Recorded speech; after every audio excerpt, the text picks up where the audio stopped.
to Chinu's Taste Buds. ഇന്ന് നമുക്ക് മുട്ട ചമ്മന്തി എങ്ങനെയാണ് ഉണ്ടാക്കുന്നത് നോക്കാം. അപ്പോൾ 2 കോഴിമുട്ടയും ഒരു മുറി തേങ്ങയും ഉണ്ടെങ്കിൽ നല്ല ടേസ്റ്റി ആയിട്ടുള്ള മുട്ട ചമ്മന്തി തയ്യാറാക്കാം. അപ്പോൾ വീഡിയോയിലേക്ക് കടക്കുന്നതിന് മുമ്പ് എൻ്റെ ചാനൽ ഇതുവരെ സബ്സ്ക്രൈബ് ചെയ്തിട്ടില്ലാത്തവരുണ്ടെങ്കിൽ ഒന്ന് സബ്സ്ക്രൈബ് ചെയ്യണം. അതിൻ്റെ കൂടെ ബെൽ ഐക്കണിൽ ഓൾ എന്നൂടെ ക്ലിക്ക് ചെയ്യണം. ഈ മുട്ട ചമ്മന്തി ഉണ്ടാക്കാൻ വേണ്ടി ആദ്യമേ ഒരു മിക്സിയുടെ ജാറിലേക്ക് ഒരു മുറി തേങ്ങ ചിരകിയത് ചേർത്ത് കൊടുക്കാം. വളരെ പെട്ടെന്ന് തന്നെ കഴിയുന്നൊരു പണിയാണിത്. പിന്നെ അതിലേക്കൊരു 5 ചെറിയ ഉള്ളിയും ഒരു ചെറിയ പീസ് ഇഞ്ചിയും. ഇഞ്ചിയുടെ അളവ് ഒരുപാട് വലുതാവരുത്, ചെറിയൊരു പീസ് ഇഞ്ചി ചേർത്താൽ മതി. ആ ഇഞ്ചിയും കൂടെ അതിലേക്ക് ചേർത്ത് കൊടുക്കാം. പിന്നെ ഒരു 1/2 ടീസ്പൂൺ ഉപ്പ് ഓരോരുത്തരുടെ അളവനുസരിച്ച് ചേർക്കാവുന്നതാണ്. ഞാനിവിടെ ഒരു 1/2 ടീസ്പൂണോളം ഉപ്പ് ചേർക്കുന്നുണ്ട്. പിന്നെ 1/2 ടേബിൾ സ്പൂൺ മുളക് പൊടിയാണ് ചേർക്കുന്നത്. മുളക് പൊടിയുടെയും ഉപ്പിൻ്റെയൊക്കെ അളവ് ഓരോരുത്തരുടെ ഇഷ്ടം അനുസരിച്ച് ചേർക്കാവുന്നതാണ്. ഇനി ഇതൊന്ന് ചതച്ചെടുക്കണം. ഇത് മിക്സിയിലിട്ട് ഒരുപാട് അരയരുത്, ഈ ഒരു പാകത്തിന് ഒന്ന് ചതച്ചെടുത്താൽ മതി, ഒരുപാട് അരഞ്ഞു പോവരുത്. ഇനി ഒരു ചീനച്ചട്ടി ഒന്ന് അടുപ്പിൽ വെച്ചൊന്ന് ചൂടായതിനു ശേഷം അതിലേക്ക് 3 ടേബിൾ സ്പൂൺ വെളിച്ചെണ്ണ ചേർത്ത് കൊടുക്കാം. അപ്പോൾ ഈ ചമ്മന്തി ഉണ്ടാക്കുമ്പോൾ വെളിച്ചെണ്ണയിൽ ചെയ്യുന്നതായിരിക്കും കൂടുതൽ ടേസ്റ്റ്. ഇനി എണ്ണയൊന്ന് ചൂടായതിന് ശേഷം അതിലേക്ക് 1/2 ടീസ്പൂൺ കടുക് ചേർത്ത് കൊടുക്കാം. അപ്പോൾ ഇത് ചോറിൻ്റെ കൂടെയല്ല, വെള്ളയപ്പത്തിൻ്റെ കൂടെയൊക്കെ കഴിക്കാൻ വേണ്ടി നല്ലൊരു കറിയാണിത്. കടുകൊന്ന് പൊട്ടിയതിന് ശേഷം കുറച്ച് വേപ്പില ഇട്ട് കൊടുക്കാം. പിന്നെ അതിലേക്കൊരു 3 ചെറിയ ഉള്ളി ചെറുതായി അരിഞ്ഞതും കൂടെ ചേർത്ത് ഒന്ന് വഴറ്റിയെടുക്കണം. അപ്പോൾ ഈ ചെറിയ ഉള്ളി ഒന്ന് വയന്ന് നല്ലൊരു ഗോൾഡൻ ബ്രൗൺ കളർ ആവണം. ആ ഒരു പാകത്തിന് ഇതൊന്ന് വഴറ്റിയെടുക്കാം. ഇത് കൊല്ലം ആ ഏരിയയിലോട്ടൊക്കെ ഉണ്ടാക്കുന്ന ഒരു സ്പെഷ്യൽ റെസിപ്പിയാണിത്. ഈ ഒരു പാകത്തിന് ഉള്ളിയൊന്ന് വഴറ്റിയെടുക്കുക. ഇനി ഇതിലേക്ക് നമ്മൾ ചതച്ച് വെച്ചിരിക്കുന്ന ചമ്മന്തി ചേർത്ത് കൊടുക്കാം.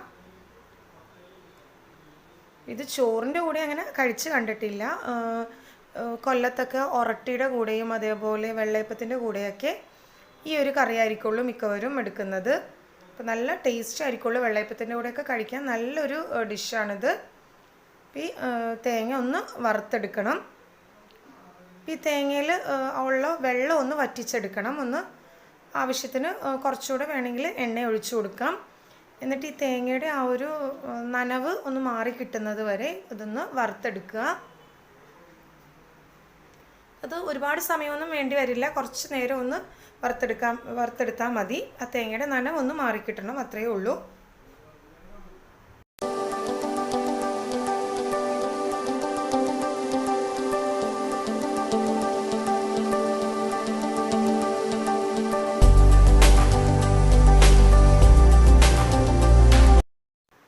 ഈ ഒരു പാകത്തിന് തേങ്ങ വറുത്തെടുക്കുക. ഇനി ഇതിലേക്ക് 2 കോഴിമുട്ട പൊട്ടിച്ചൊഴിച്ചു കൊടുക്കാം. ഈ മുട്ടയും കൂടി ചേർക്കുമ്പോൾ നല്ലൊരു ടേസ്റ്റ് ആയിരിക്കുള്ളൂ ഈ ചമ്മന്തിക്ക്.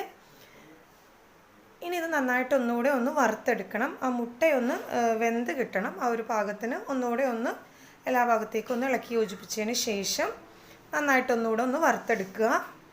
ഇത് ശരിക്കും ഡ്രൈ ആയിട്ടുള്ളൊരു ചമ്മന്തിയാണ്.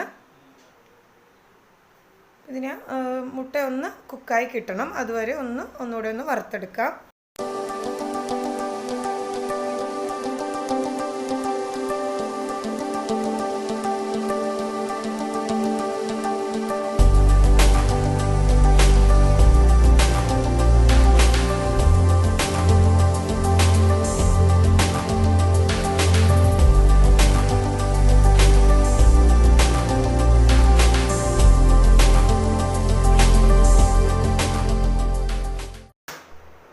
അപ്പോൾ നമ്മുടെ മുട്ടച്ചമ്മന്തി റെഡിയായി വന്നിട്ടുണ്ട്.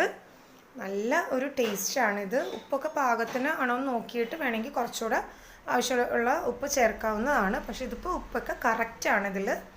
അപ്പോൾ എല്ലാവരും ഒന്ന് ട്രൈ ചെയ്ത് നോക്കുക. ഇത് ചൂടോടുകൂടി തന്നെ സെർവ് ചെയ്യാം. ഇപ്പോൾ വെള്ളയപ്പത്തിൻ്റെ കൂടെയും ഒറട്ടിയുടെ കൂടെയൊക്കെ നല്ലൊരു സൈഡ് ഡിഷാണിത്. എല്ലാവരും ട്രൈ ചെയ്ത് നോക്കിയിട്ട് ഫീഡ്ബാക്ക് എനിക്ക് കമൻറ്റ് ചെയ്യുക.